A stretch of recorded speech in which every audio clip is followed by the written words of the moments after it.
السلام علیکم ورحمۃ اللہ وبرکاتہ۔ آج کا ہمارا ٹاپک سورہ النساء ہے، آیت نمبر 36 سے لے کر آیت نمبر 42 تک۔ آئیے سورہ النساء سے اپنے سبق کا آغاز کرتے ہیں۔ شروع کرتی ہوں اللہ تعالیٰ کے نام سے جو بڑا مہربان نہایت رحم والا ہے۔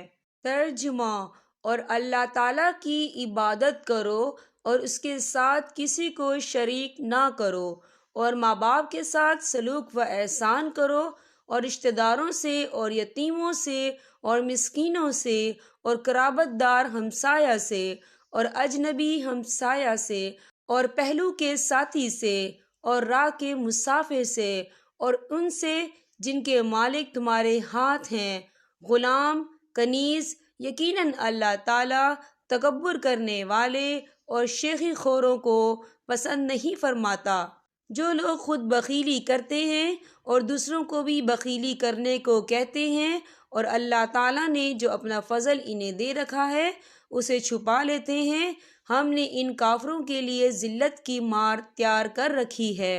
اور جو لوگ اپنا مال لوگوں کے دکھاوے کے لیے خرچ کرتے ہیں اور اللہ تعالیٰ پر اور قیامت کے دن پر ایمان نہیں رکھتے، اور جس کا ہم نشین اور ساتھی شیطان ہو، وہ بدترین ساتھی ہے۔ بھلا ان کا کیا نقصان تھا اگر یہ اللہ تعالیٰ پر اور قیامت کے دن پر ایمان لاتے اور اللہ تعالیٰ نے انہیں جو دے رکھا ہے اس میں سے خرچ کرتے۔ اللہ تعالیٰ انہیں خوب جاننے والا ہے۔ بے شک اللہ تعالیٰ ایک ذرہ برابر ظلم نہیں کرتا، اور اگر نیکی ہو تو اسے دگنی کر دیتا ہے، اور خاص اپنے پاس سے بڑا ثواب دیتا ہے۔ پس کیا حال ہوگا جس وقت کہ ہر امت میں سے ایک گواہ ہم لائیں گے، اور آپ کو ان لوگوں پر گواہ بنا کر لائیں گے۔ جس روز کافر اور رسول کے نافرمان آرزو کریں گے کہ کاش انہیں زمین کے ساتھ ہموار کر دیا جاتا، اور اللہ تعالیٰ سے کوئی بات نہ چھپا سکیں گے۔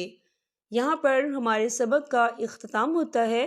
اللہ پاک ہم سب کو قرآن پاک پڑھنے، سمجھنے اور اس پر عمل کرنے کی توفیق عطا فرمائے۔